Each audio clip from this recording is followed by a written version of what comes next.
Chapter 5, The Underworld. Actually, I could just take you to the target location immediately, but this is to help you visualize what it looks like, he added. All right, that way I can understand, I replied. Then he slowly guided me lower and lower towards the ocean. Wait, sir, I interjected as my feet were about to touch the water's surface. What is it? Are we going down just like this? I can't breathe underwater, I stated. Don't worry. We are traveling by spirit now, so you can go anywhere, he replied. Oh, I see. But why do I have such a realistic feeling? I'm starting to get confused about my own senses. Both the touch of your hand, the sound of the waves and the wind, the smell of the sea I'm experiencing. It all feels so real, I observed. It is real, because the original state of the spirit can perceive all things as they truly are. And what's more, it can perceive different dimensions even more than when you have a body. In other words, this is the true state you will be in after you are only spirit. Or after you die, he replied. Oh, really? I exclaimed in surprise, while examining my own feelings again. After that, he led me down into the depths of the ocean. What I saw now was a scene around me of clear blue seawater, like glass, and I was in the midst of a large school of dolphins. But the way I saw them was that they had small, glowing fibers spread throughout their bodies.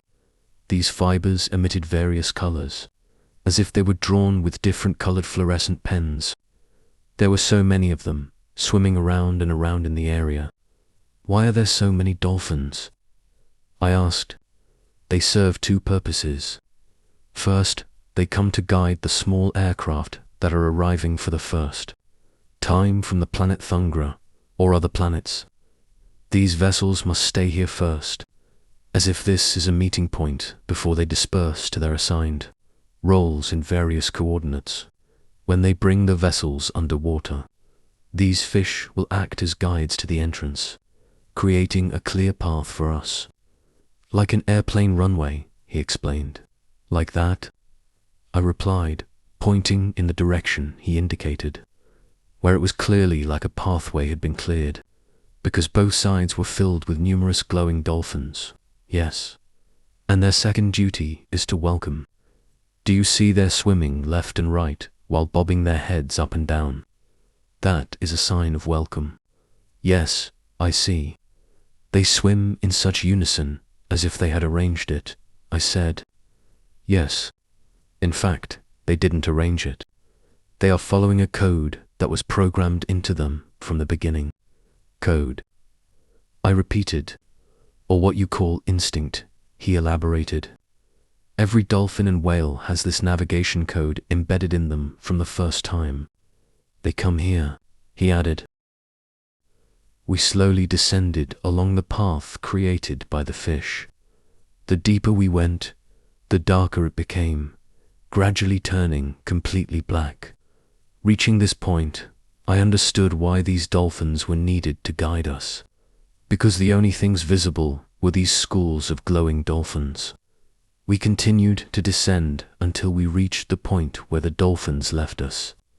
Sir Boche, are we not there yet? I asked, feeling that we had been traveling for quite some time. Actually, we are now beside the vessel. We are in a narrow crevice about 12 kilometers deep from the Earth's surface. One side of the wall is the soil and rock of the Earth's crust, and the other side is the wall of our vessel. As soon as he finished speaking, a faint light appeared below our feet. Looking down, it gradually grew larger and brighter as we approached it. The image of one side being a rock wall became clear. It was rough rock with signs of fractures. A clearly natural surface, unlike the other side, which, although similar in color, blackish gray, looked so smooth that it was undeniable that it was a non-natural creation.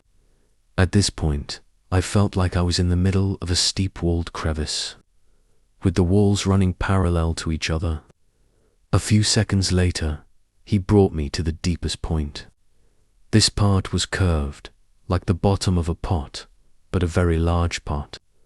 We slowly moved into the light from below.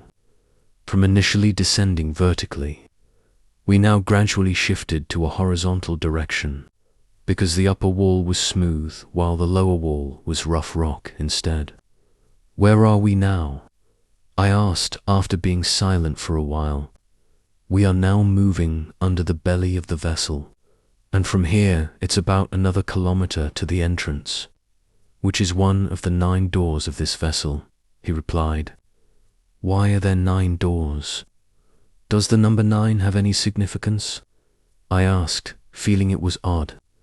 There is no numerology involved at all, because this vessel is so enormous, or as wide as Bangkok where you live. The entrances must be distributed in all 8 cardinal directions for convenient access. The remaining door is in the center. This door is currently never used. It has been sealed for a very long time. "Why?" I asked. "Actually, this door is the main or large door. All small aircraft entering and exiting usually use this door, but only when the vessel is floating in space. Since it is now parked at the bottom of the ocean, and has been for a long time, this door has never been used again," he replied. "Oh, I see." Bosch and I continued to move. Before long, I saw the source of the light. It was a large, circular opening shining down from the ceiling above, looking like a downlight in a house, except it was enormous. Judging by eye, it was probably about 100 meters wide. "Are we there yet?" I asked immediately. "Yes, this is the west entrance. But it's not reference to the directions on your world above. It's the west specifically within our vessel," he explained cryptically. "How so?" I asked immediately. "It means that inside this vessel, we have our own sun," he replied. "There's a sun in here." "How is that possible?" "Let's just say you'll see it with your own eyes soon. And then I'll explain its mechanism later," he replied, guiding me upwards vertically through the circular opening that was the source of the light.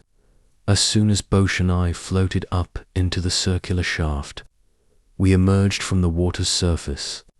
We floated about 2 meters above the smooth, clear water. Looking up, I saw a cylindrical wall about 200 to 300 meters high. It felt like we were at the bottom of a well, but a very wide well. All sides of this circular shaft were packed with crystal pillars that looked like clear, sparkling white glass crystals, and these crystal pillars emitted light from within, making the entire wall glow as if lit by electricity. I looked up and saw water flowing down from one side, looking like a waterfall. The falling water broke into fine mist, making the inside of this shaft cool and humid. Bosch guided me higher and higher until we were above the rim of the circular shaft. As soon as we emerged, I was stunned by the sight. Before coming here, the image in my head, after passing through the darkness and narrowness, was that it would be a dimly lit place, like a cave, like a damp underground hollow. But it was the complete opposite.